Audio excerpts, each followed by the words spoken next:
Don't know me, my name is Gloria Reeves, and I am proud to serve as the research vice chair in the Department of Psychiatry. Hello to the people up top. Good to see you.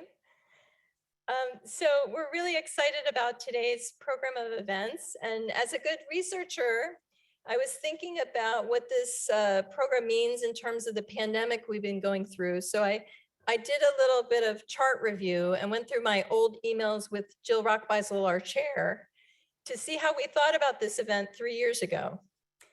So here's an email I sent Jill in the spring of 2020, 3 years ago. Jill, I know I've only been research vice chair for 2 months now, but it would be terrible if I canceled Research Day, the biggest research event in our department. P.S. I now have a new phobia of nasal swabs, so I need therapy. Do you know any good therapists? Jill responded back, Gloria, these are difficult times. Cancel Research Day and go straight to the medications. So I think it's great for us to all take a pause and think about what we've been through these last 3 years and how special it is to all be together as a department. So how did we get through these times? So we were shepherded through by some really wonderful people who care a lot about our department, our trainees, our staff, our faculty, and the families that we serve. So I wanted to acknowledge some of those groups of people. First, I'm indebted to the Research Steering Committee. We're very grateful to have their leadership and guidance and stewardship during these difficult times. And I want to include on the list Dr. Bob Buchanan, who served on the Research Steering Committee during the pandemic shutdown. And also to highlight that I'm proud to be in a department where our department chair attends every single Research Steering Committee meeting without fail. I also want to acknowledge the terrific work of our colleagues in the Research Diversity Subcommittee. At University of Maryland, diversity fuels our science. And these folks have been amazing in offering consultation, support to anyone who's never done a poster before, anyone who's never written a paper before, to say, we want you at the table and we want you to participate. So if you're a trainee, staff, or junior faculty member, and maybe you thought about doing a poster, but you had a sick kid at home, you're stressed out, too busy, but you feel this longing to come to the table, email any one of us on the Research Diversity Committee. It is not too late. This is the appetizer of this event. There's a lot of science, exciting science in the department, and we want you to be a part of it. I also want to end before I allow our esteemed leaders to greet the group as well, to talk about the concept that today kind of symbolizes for me, and that is crowd mentorship. This is a quote from a very senior researcher, and I wanted to read it to you. The challenges that face every investigator are significant, and they are bemoaned frequently and often loudly. Maybe you've been to one of our meetings. Mentors must make a conscious effort to also show trainees the rewards of the work. Individual mentorship is clearly critical, but mentorship of the crowd is just as important. Each young trainee must see the satisfaction of a career of investigation and discovery in all the members of their department, in clinicians and in basic translational and clinical researchers. Such an experience can be a powerful and sustaining event for a young investigator. So I am deeply proud to be a part of your crowd. And today was so special just because we had so many people excited about science and here to learn from each other. So before I invite our chair and our dean to come up and say a few words, I wanted to also express extreme thank you to our poster judges, led by the fearless Dr. Sarah Clark, who has dealt with what is, for our department, a record number of posters. We had over 70 posters today. Some were fashionably late, but they all got in and everybody had a space. So thank you so much to our judges for encouraging our crowd. So I'm going to stop there and invite our chair and our dean to come up together just to share a word of welcome. And we're just so excited to have everyone here.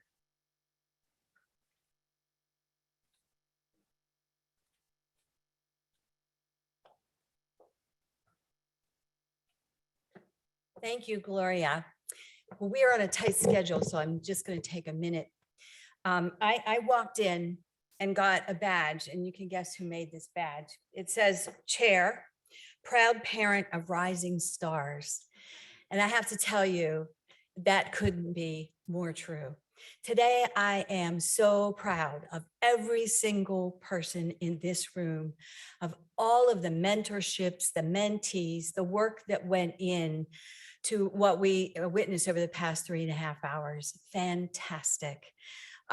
This is the blood of our life, and to see the energy, the excitement, the commitment is pretty overwhelming. You know, as chair, you have to make decisions every day. Well, maybe every hour. As dean, it's much worse than that, granted. And, you know, over the past 5 years, I've had to make many, many, many decisions. Some of them were good, some of them weren't so good, okay? But one of the best decisions, maybe the best decision I ever made, was to ask Gloria Reeves to be my vice chair research. She has...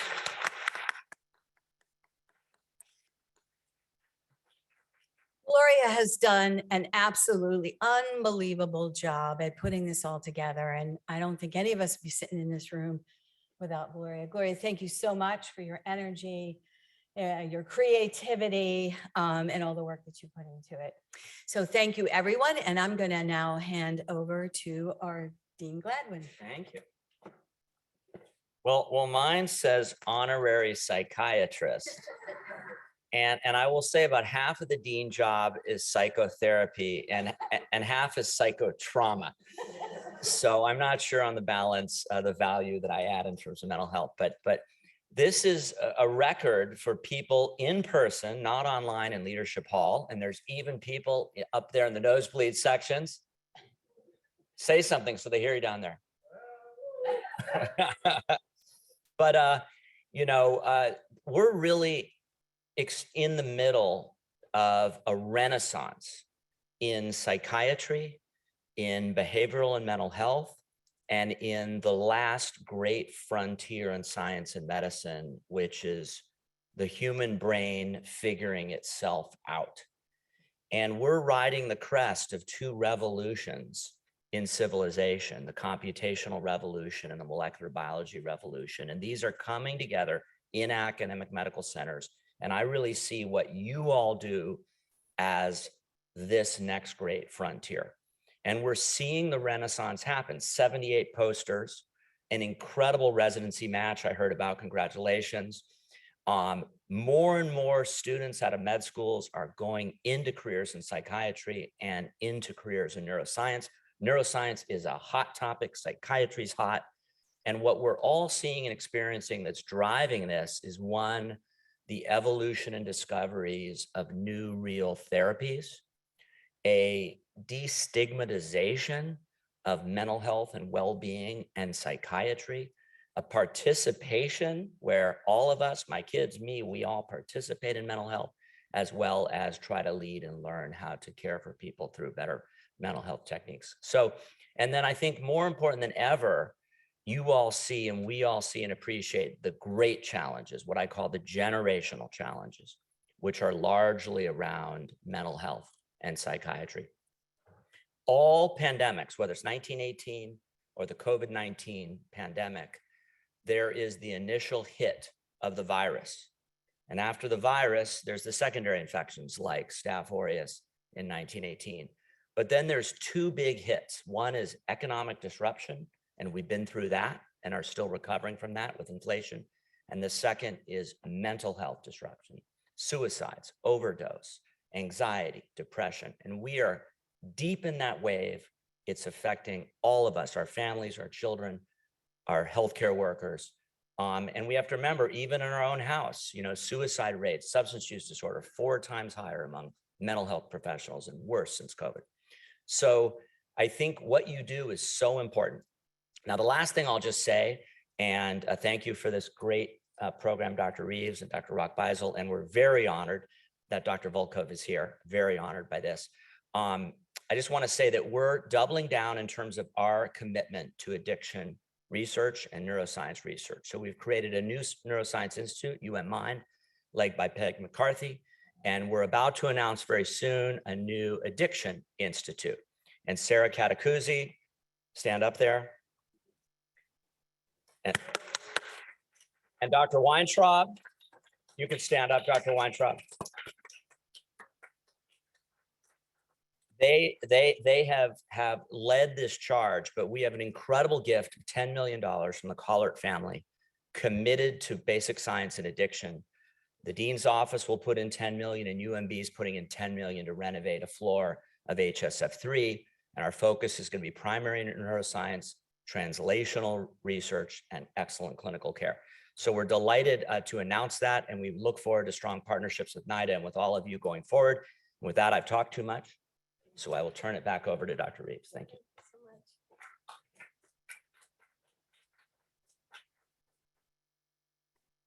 My badge says Gloria Reeves wedding planner. So that sounds like quite the gift. We're very excited about that generous donation and the opportunity to expand our discovery in this area.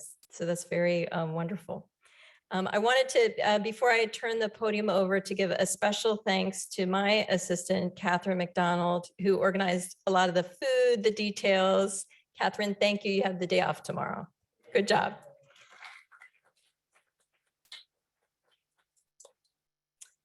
Now, moving along, I'm delighted to invite to the podium Dr. Mimi Belcher, who's going to be introducing our speaker today. And Mimi is single-handedly responsible for making this happen.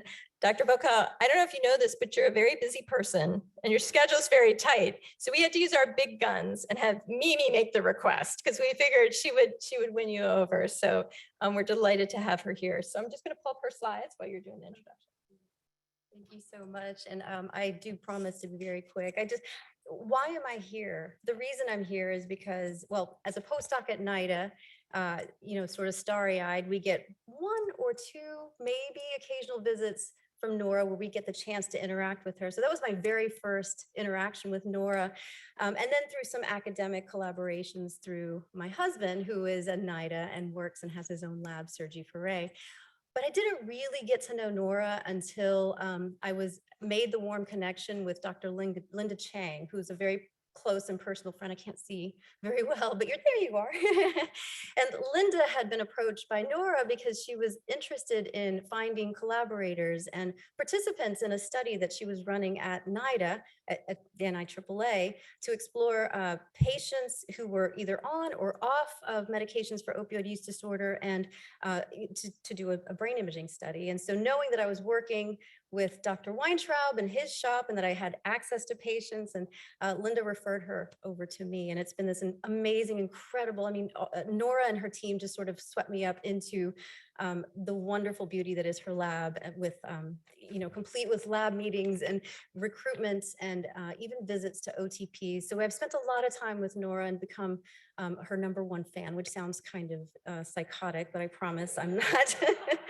But anyway, that's how I'm here now. And it's been an unreal opportunity. So thank you. So I'm super honored. Thank you, Gloria, Jill, the whole organizing committee is just amazing. I can't believe I'm here. So I'm just going to read now and tell you about our esteemed visitor today. So Dr. Nora D. Volkoff, MD, is the director of the National Institute on Drug Abuse, or NIDA, which supports most of the world's research on the health aspects of substance use and addiction. Dr. Volkoff's scientific research was instrumental in demonstrating that drug addiction is a disease of the human brain.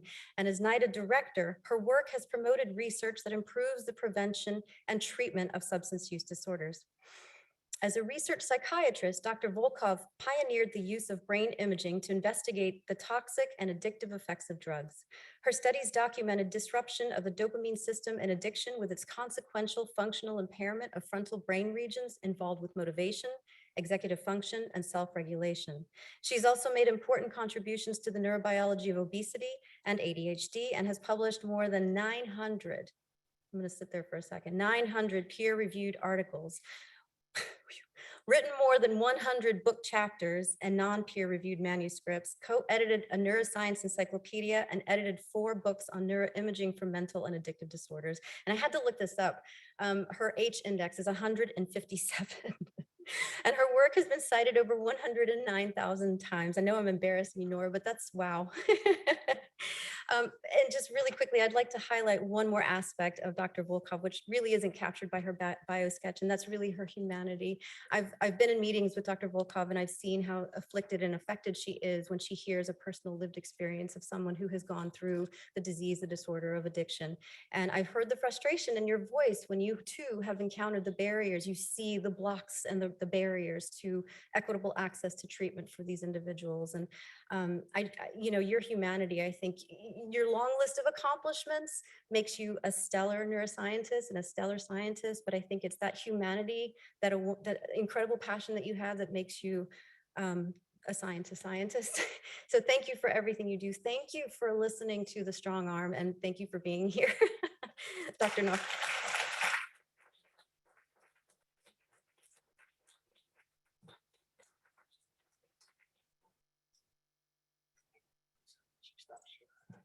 Yes. Hello, good afternoon. It's afternoon already. So yes, Mimi, she asked me, I say yes. So yes, I do recognize, but also, and I was saying it in a facetious way, because obviously these sorts of things are dual directions, but it's the first time I'm here, and I was feeling embarrassed about it.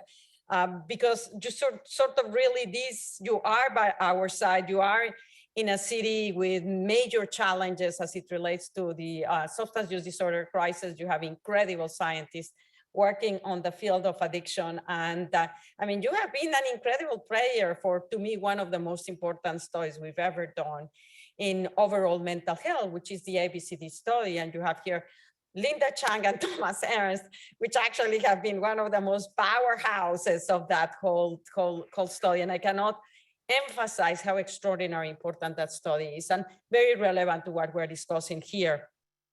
So first of all, I want to thank the dean and the president and the chairmans, and I apologize, I'm pretty bad with names. I really was saying, and I don't want to mess them up. So thanks for giving me this opportunity. But actually, even more importantly, thanks for recognizing addiction as a field that requires attention and focus in terms of science. So, one of the things that has had the greatest impact, and it's going to be influencing actually my presentation, because it has influenced my thinking all along, was actually it happened one day that Mimi invited me to her methadone clinic, and she sort of says, okay, I'm interested on sitting down with people that are in the methadone clinic to try to understand from there one of the major challenges that we have in basically keeping people on treatment. So the methadone works, and it prevents overdoses with actually preventing them up to 70%. And I'll show you some numbers here. But the problem that we have is approximately 50% of people will stop taking them within 6 months. So one of the aspects that we need to target is how do we use science to understand what's going on. So I asked Mimi, and she organized a roundtable with people that were part of the methadone clinic. And I sat down and I basically started discussing with them what were the greatest challenges, what was their life like. And every single one of them consistently said the reason why it's so very difficult for me to stay in long-term treatment is homelessness. Again and again and again. And they made me aware that if you are homeless, you need to actually wait very early on in order to be able to get into a shelter. And then the second one was food insecurity. So I came back to NIDA and I said, okay, guys, we are all doing all of this fancy medication development, which is wonderful. I'm not in any way underestimating it, but we're missing a big boat. And I'm going to throw it at you. And I said, okay, we are speaking about that. We are an innovators. We're promoting innovation. Okay, throw out the question. Can we have a challenge? Can we have a prize to address the social determinants of health? Because without it, we're not going to be able to really substantially advance the overdose crisis. And my staff has gone wild. And so we're now, not just from the perspective of innovation, but also how do we tackle resources that we have and infrastructure to try to dwell into why is it that people that have come from already socially adverse environments are at higher risk for substance use disorder, and why are they higher risk also of mental illness and much worse health outcomes. And that's where the ABCD has just been transformative, because it has given a tool that has unprecedented value in terms of addressing those questions as it relates to brain development. So I just wanted to make this very long introduction to tell you why, if Mimi asks me, I come. So here it is, the overdose crisis, which is what I said I was going to speak today about, and the latest numbers, which basically are 6 months delayed by CDC. So these are the numbers, the latest numbers that end the 12 months, number of deaths on the 12 months that end in October 2022. And you can see that it is 107,689, which corresponds to a 63% increase to the prior 12 months. So the rate of increase jumped horrifically high the first 2 years. So we saw already we were very high in overdose mortality. The first 2 years of the COVID pandemic, we had 50% increase. And then it's sort of a little bit, it hasn't gone down. It's sleeping actually more or less stable, but pretty high. And then you see the numbers accounted by different drugs. Now, you see that heroin is going down, and this has been going down now for a while, but also for natural and semi-synthetics. This is very relevant because the overdose crisis started with the misuse from prescription opioids. And that's what started the overdose crisis. The overprescription of opioid medications led to actually people that should have not been given them at such high doses or for such long periods of time becoming addicted, but it also led to diversion.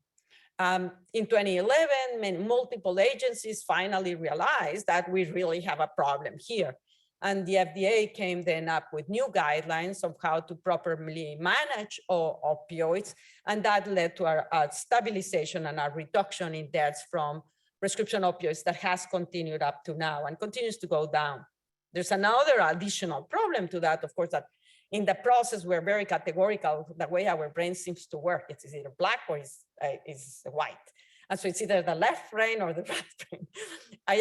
So now it's either opioids are all bad or opioids are the solution for pain. So I think that many patients, unfortunately, are being left without alternatives.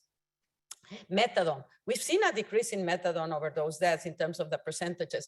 And this was crucial to identify, and I want you to pay attention to it, because with the COVID pandemic, there was actually liberalization on the way that methadone was given to patients. So it basically facilitated the takeaway methadone doses up to 4 weeks. And a lot of people were very concerned that that would lead to diversion and overdoses and increases in deaths. It did not happen. Similarly, we just published data showing that while the low threshold buprenorphine that enabled and facilitated putting people that were addicted to opioids on buprenorphine treatment also did not result in an increase in buprenorphine overdose deaths. So these changes with the COVID pandemic that made medications more accessible for people with OUD did not increase mortality, but these drugs did not contribute. What contributed to the rise in mortality and continues to do so is, number one, fentanyl. 70% of the overdoses are from fentanyl. And then we have seen significant rise in overdose mortality on the past 5 years from cocaine and methamphetamine. What it is notable is the deaths from cocaine and methamphetamine, basically the majority of them are associated also with fentanyl. So we're seeing more and more, and that's why these numbers, if you add them up, they are more than 107, because if a drug is identified in someone's when they die, then both methamphetamine and fentanyl, they are counted in both columns. But more and more, we're seeing that actually people are dying with multiple substances. And this is challenging from the perspective of clinical management of the substance use disorders, but also from the overdoses. So why is it that fentanyl is such a powerful driver of the overdose crisis? If you look at it from the pharmacological perspective, you have a very strong answer. But there are also the answers that relates to the economics of fentanyl. So these two variables account for the reason why now we have so many deaths from fentanyl overdoses. Pharmacologically, 50 times more potent than heroin. Pharmacologically, much faster because of its lipophilicity. It enters into the brain much faster than heroin. What is the significance? That you basically are going to overdose much faster if you are injecting fentanyl than if you are injecting heroin. Clinical relevance, if you are going to be administering naloxone to reverse the overdose, your time window is much shorter. And so that makes it much harder for people to be able to revert overdoses from fentanyl. The other aspect with fentanyl, when sort of, and it's associated, particularly if you inject drugs rapidly, opioids in general, fentanyl more, chest rigidity. So you cannot actually, your muscle become paralyzed. So you cannot inhale air. And if that actually is then combined with the respiratory depressant effects of opioids, then contributes to the terrible mortality that we are observing them. What we are seeing as it translates into what is happening at the population level, we're seeing more reports that people that overdose with fentanyl require actually higher doses, and they require multiple doses. And this makes sense because fentanyl respiratory depressant effects are longer lasting than those of naloxone. So naloxone reverse someone's overdose. If they are not taken into an emergency department and just let go, that person may re-narcotize itself. And if there's no one there, they may die. So the notion of recognition that the pharmacokinetics of naloxone may require double dosing is important.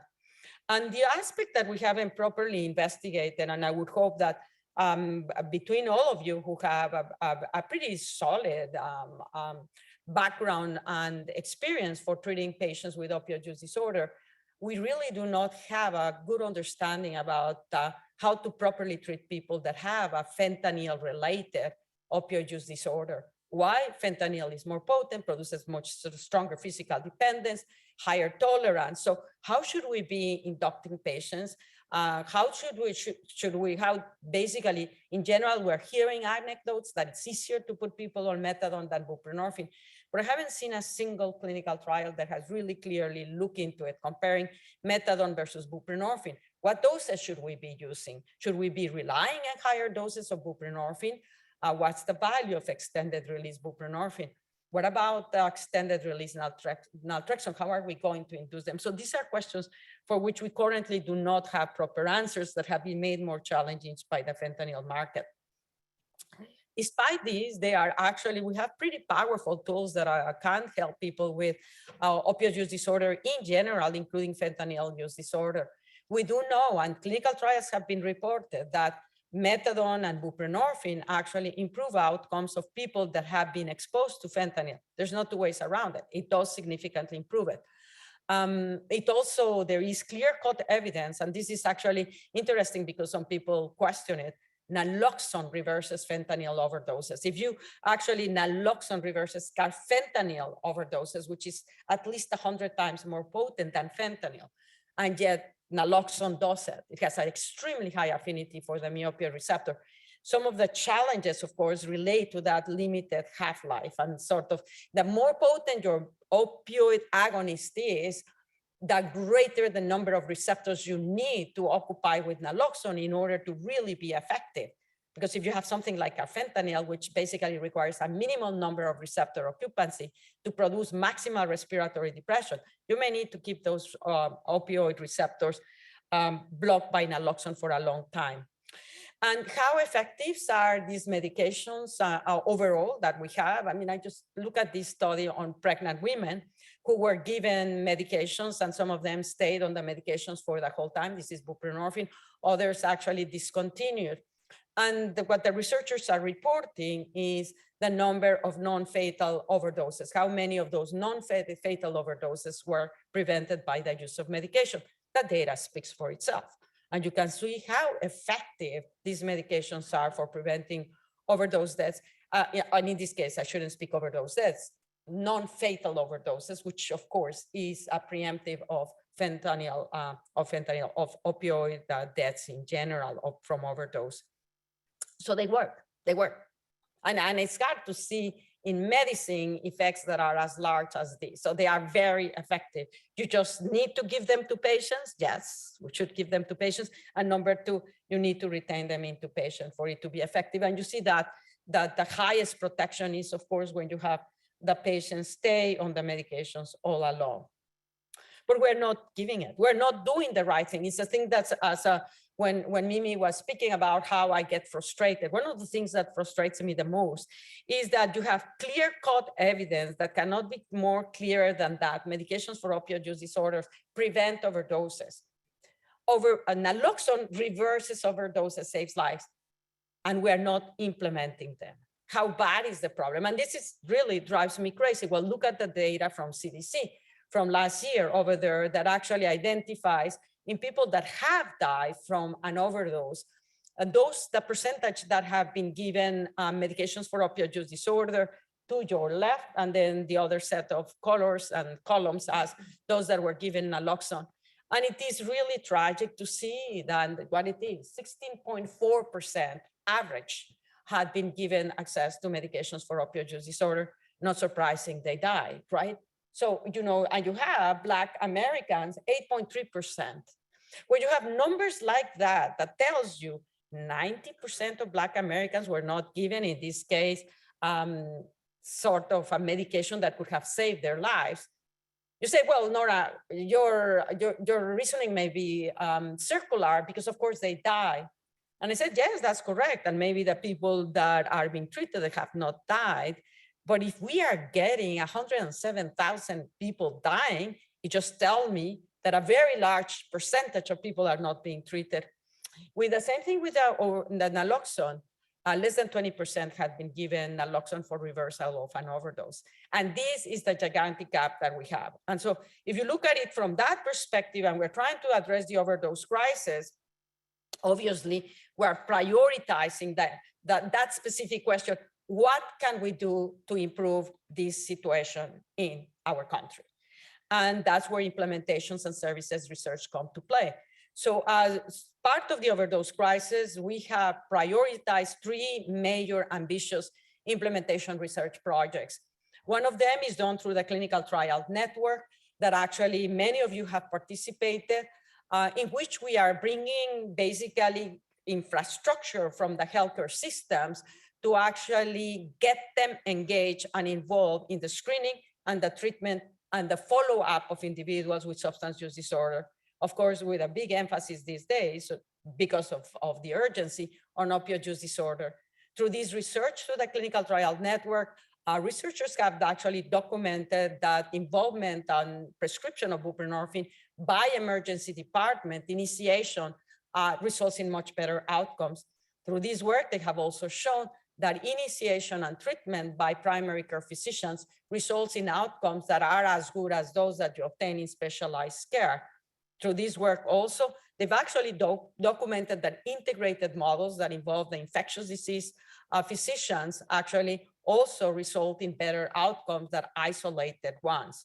So, and the message is to basically get into healthcare systems so that primary care physicians, basically part of their job is to do a screening and an intervention.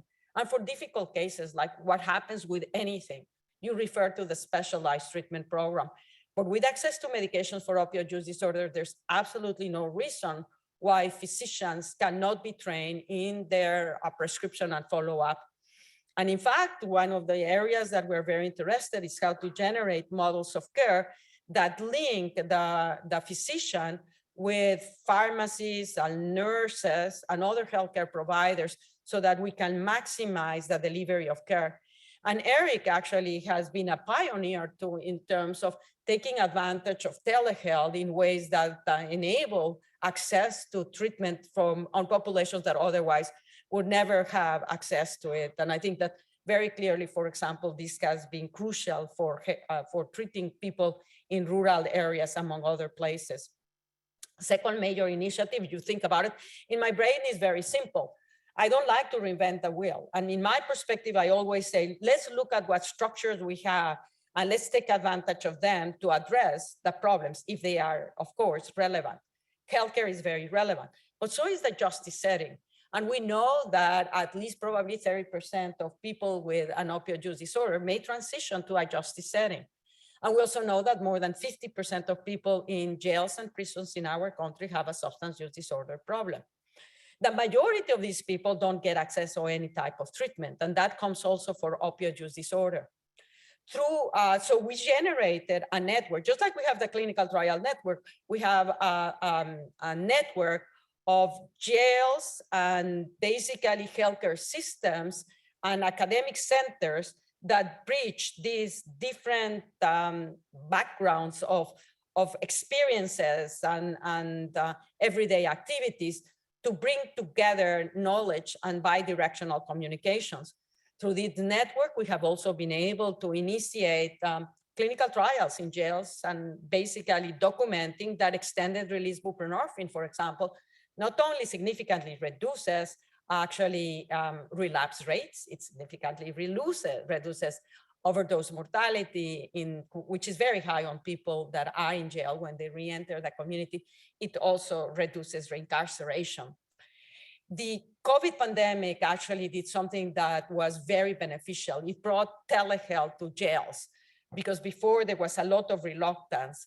And through the research and the partnership, what we're seeing is in a very relatively short period of time, over these 3 years of the pandemic, we have seen an enormous openness across jails in the United States to provide medications for the various medications for opioid use disorders in ways that were not available at all in the past.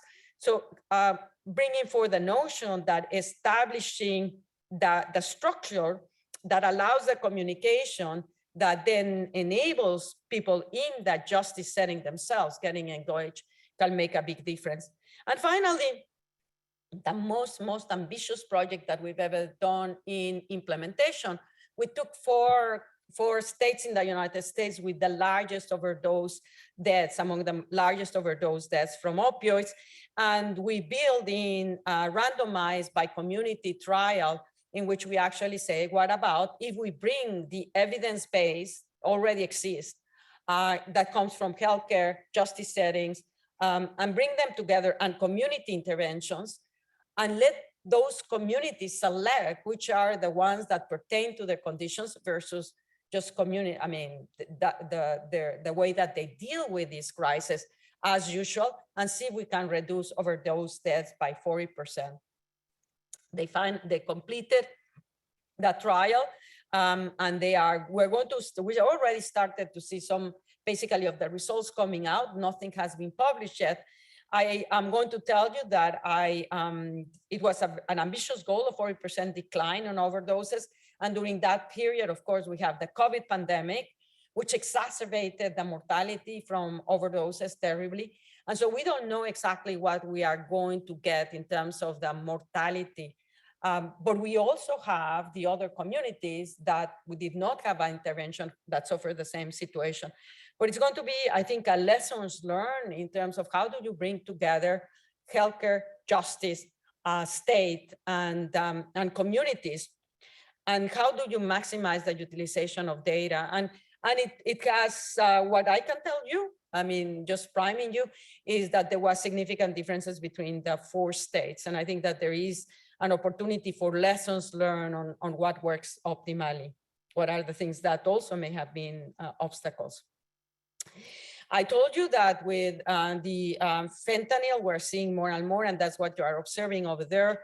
The percentage of reversals that require more than 2 naloxone doses, this is continuing to increase. And as I mentioned to you, has to do with the limited duration of naloxone effects on the one hand. But the other issue that is too interesting that people don't pay much attention, I had mentioned the concept that fentanyl is not just 50 times more potent than morphine, but I also say it's much more lipophilic. And the significance of the lipophilicity from the pharmacological perspective is very interesting. And this paper actually just illustrated it with some really intriguing data. And they show in green, in green is the fentanyl, In orange, in that three-dimensional representation of the mu opioid receptor, that is your morphine. And morphine and fentanyl bind to the allosteric site. But in addition, fentanyl gets into the membrane and positions itself by the side of the membrane. And this fentanyl that is in the membrane is not basically removed by naloxone. So naloxone will go in and bind to the allosteric site, but fentanyl dwells into these membranes. And once naloxone is cleared off, because it has a short half-life, or you can see it in this experiment in vitro, you can wash it out. What you're seeing there is basically an assay that gets the intracellular signaling when you give opioids, whether it's fentanyl or morphine, you see the peak. Then you see naloxone is giving 30 nanomolar and you see it going down. And then once naloxone is washed out, you see that for morphine, the orange line, it continues to go down because morphine had just, naloxone threw it out. But when you actually have fentanyl, you have washed out the naloxone, but the fentanyl that was in the membrane now emerges and binds to the orthostatic site. And this is pharmacologically important because it begs the question, could we develop, for example, an opioid antagonist that can have similar lipophilicity as that of fentanyl so that we can have a compound that may be more reliable and have reverse the overdoses for longer time periods. Another major challenge, and I want to bring it up to this audience in particularly because I also sent an email to Mimi and I said, are you seeing basically psilocin in Baltimore? And I had a very specific scientific question that I basically very intrigued about it. But psilocin has been in the news. Psilocin, actually, we're seeing more and more reports of overdose deaths that contain the combination of psilocin and fentanyl. And psilocin is not new. It started in Puerto Rico more than 10 years ago, and it was used to actually as a filler for drugs like heroin or even cocaine. But it never really went very far. Whereas during the COVID pandemic, there have been more and more reports, and what we see now overall with everything that relates to drugs is that they basically, and particularly in fentanyl or synthetics, they distribute throughout the country very, very rapidly. Nothing like what it has been with things like cocaine or even actually certainly not heroin. So the speed at which these drugs are permeating communities is something totally, absolutely unprecedented. So we're seeing this very fast uptake into the States, and you can see that in the United States from limited to the Northeast to now for 2021, you basically see reports of psilocin and fentanyl deaths all over the place. 98% of the deaths that associate with psilocin, or 95%, are with fentanyl. Psilocin is an alpha-2 agonist drug. It's an interesting, because of course it's used as a sedative, analgesic, anesthetic agent in veterinary medicine. We have many other drugs that are alpha-2 agonist drugs. Dexmedetomidine, which is an anesthetic drug that we use in humans, is also an alpha-2 agonist drug, albeit much more potent than psilocin. We have clonidine, we have lofexidine, all of them are alpha-2 agonists. We know pharmacologically these drugs are not rewarding, they don't activate the dopamine system, but we do know that these drugs at high doses can produce severe hypoxemia and that they can reduce blood pressure. In fact, alpha-2 agonist drugs are given as hypotensive agents. And so when you take animal studies, we know that by itself, psilocin can produce hypoxemia by a mechanism that's very different from that of opioids, which are respiratory depressant. And that when you combine then the respiratory depressant effects of opioids with these hypoxemic and hypotensive effects of psilocin, what we are observing is a duration and a prolongation of the hypoxemia from fentanyl. And it's an intriguing thing because people have said, well, why are they mixing these two things? Well, they are mixing these two things because evidently psilocin enhances the duration of opioids. So in animal models, if you give psilocin with morphine, for example, the duration of analgesia is longer, the duration of respiratory depression is longer. And people that are taking it with fentanyl say the high lasts longer.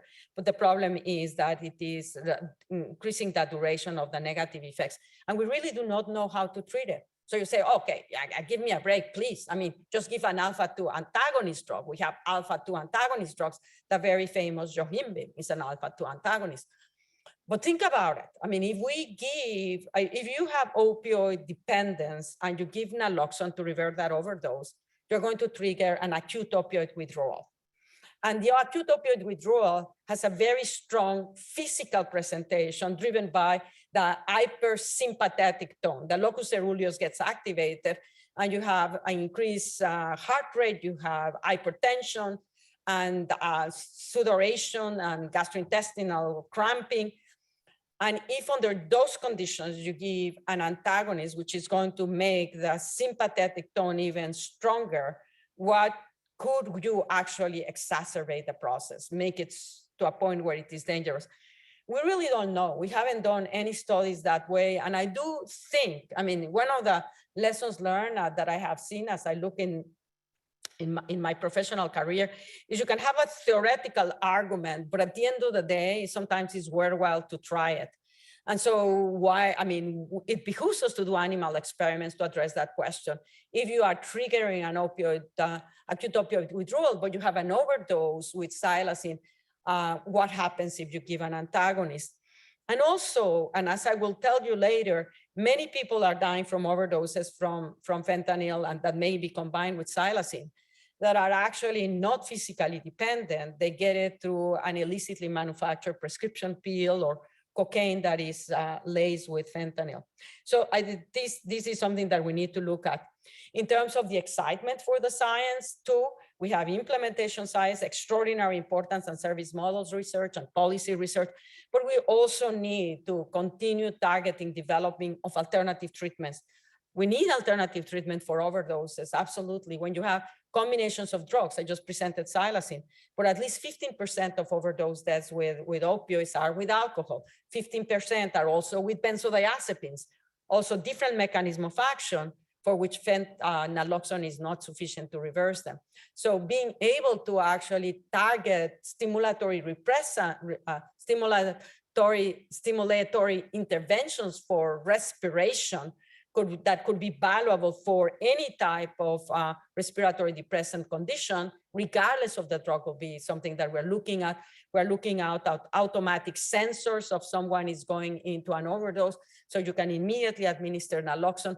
We're looking to peripheral nerve stimulations to promote breathing. For treatment of opioid use disorders, we're actually looking at many strategies that go from formulations, new targets. But an area that I do want to emphasize, because it's also one that you all are probably ahead of the curve and you can actually accelerate even more, is that of neuromodulation.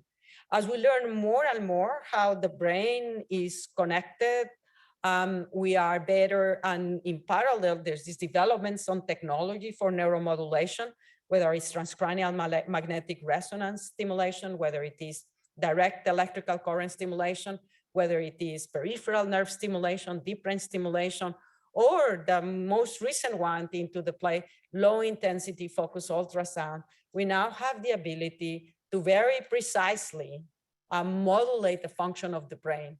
And as we identify the hubs and nodes that are responsible for psychopathology, or that are responsible for actually higher risk of psychopathology, we can do interventions. We are going to be able to do interventions in the next 5 years. I predict that it's going to be transformative in the field of substance use disorder and mental illness in general. But I just do want to come back to the notion I spoke about, the whole leash. There's another very dark side about fentanyl, not just its pharmacological effects, but how easy it is to manufacture. And as a result of that, it is much cheaper than heroin. How much cheaper it is? It's at least 50 times less cheap. More cheap than heroin. So it is more than 50 times less expensive than cocaine. And so guess what? The dealers, whose actually main reinforcers is to make money, what they are doing is very rapidly realizing that there is an economic advantage of basically diluting your drug that is expensive to actually get into the country, to cultivate and all of those things. Well, let's dilute it and let's put a little bit of fentanyl and you will still have a very powerful drug. And that's what has happened in the market in the United States. It's not new. It happened before the pandemic. It just got accelerated to the pandemic. And so we saw people with cocaine, and I mentioned that cocaine use disorder, methamphetamine use disorder, they're dying from overdoses. But I do want to actually look for you to look at these numbers, because I also, I mean, it is the point that I want to leave on in my talk today, which is this is another result of this diversification of fentanyl all over the place. We are seeing for the first time fentanyl overdoses in teenagers. And this is sort of, you see, they started 1 year before the pandemic in 2019. That's the blue line. And the orange line is the overdoses in teenagers, which are very, very low. And I suspect, though, and I haven't been able to get my hands on those numbers, which is really unfortunate, that those green overdoses reflect overdoses from alcohol. Teenagers don't favor heroin. We have the lowest rates we've ever seen of prevalence of heroin among teenagers. They don't favor fentanyl. What they do favor is, of course, alcohol. They do, we know that very well, but they also favor prescription drugs. And these prescription drugs that they favor may be prescription stimulants. In fact, we just had a report published last week in which they show that in some schools, up to 25% of teenagers actually misuse prescription stimulants. They also favor prescription opioids, which they may mix with alcohol for the rewarding effects. They also favor benzodiazepines because they also mix them with alcohol for the rewarding effects. And what we've observed is that this have accelerated during the COVID pandemic, a massive entry of counterfeit pills that are used to disguise and bring in fentanyl into our country. And you see, you read every single day the newspaper of massive amounts of illicitly manufactured pills that contain fentanyl being actually seized by our government. But it is permeating everywhere. And these fentanyl pills, I mean, illicitly prescribed fentanyl pills that look exactly like an Adderall or a benzodiazepine or an opioid are much less expensive than the original stuff out there. And therefore, kids may get their hands into them by buying them or giving them from their friends. So this is what we think is driving this. But it brings us to think, if we are seeing people now overdosing that are maybe using it occasionally, people that are overdosing that may have an opioid use disorder at all, they have other substance use disorder, I think it does bring us to the point that we need to diversify our interventions. And we need to address how important it is not only to treat people with an opioid use disorder, but also to treat people with substance use disorder, why we cannot continue to neglect it. And importantly, why prevention it becomes such a crucial and urgent issue. Because if we do not address prevention overall, we may be able to contain and bring down the number of people that are dying from overdoses now, but it will emerge with a different drug into the future. And I think that that's where I would want to end, because as I started, one of the things that basically clearly opened my eyes as we're trying to address the need of treatment and prevention is that we also, as the COVID pandemic told us, we can no longer neglect and try to address in a very proactive way what we have known as the social determinants of health, which are crucial and fundamental in driving drug taking in our country. And it's a main culprit for the overdose deaths that are happening. Thanks very much for your attention.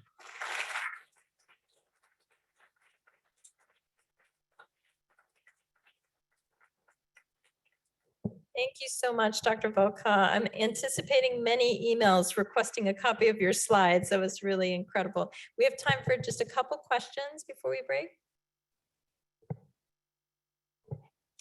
Jill, fire away. Oh, hold on. We have a little microphone.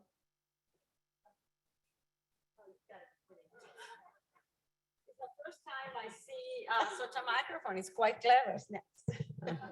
Okay, just fascinating talk. I think we all could have anticipated much of what you're saying. really reinforces the work we need to do.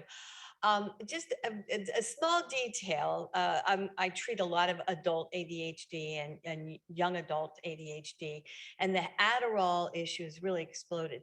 Why the mixed amphetamine salt versus the methylphenidate? I don't understand the difference there. Why? It makes no pharmacological sense. This is the description, the way that they group things together by the CDC. And I've tried to make them realize that psychostimulants also include cocaine, but they put in their methamphetamine, so they mix them. So I have to use the columns that they have. And the reason, I guess, why they keep them is that if you start to change them, and then you want to see what is the history and trajectory, then you cannot easily compare them. Gotcha. Okay. But there's not a pharmacological explanation. Anybody else want the cue? Someone has to ask a question to get a big throw. Yeah, come on. Yes, my God, I am intimidated that nobody else is questions here. I am not wailing it that far. We can do it in jumps. We can do it in jumps. Oh, okay. Oh, I'm gonna hit somebody in. Thomas is wants it. I mean, just actually, That's yes, good. absolutely. Yeah.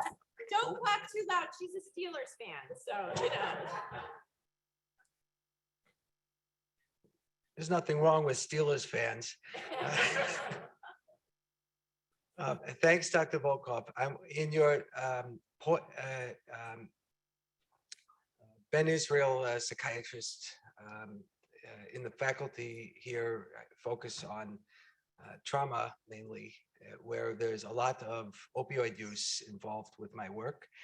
I'm wondering, in the gap you described between deaths from people who use opioids mainly versus people who die from fentanyl and maybe don't mainly use opioids, how big is the gap to our knowledge between deaths in people with opioid use disorder and deaths from fentanyl and related synthetics, perhaps, who don't have opioid use disorder, but who die from opioids in this epidemic? We don't have quantitative assessment.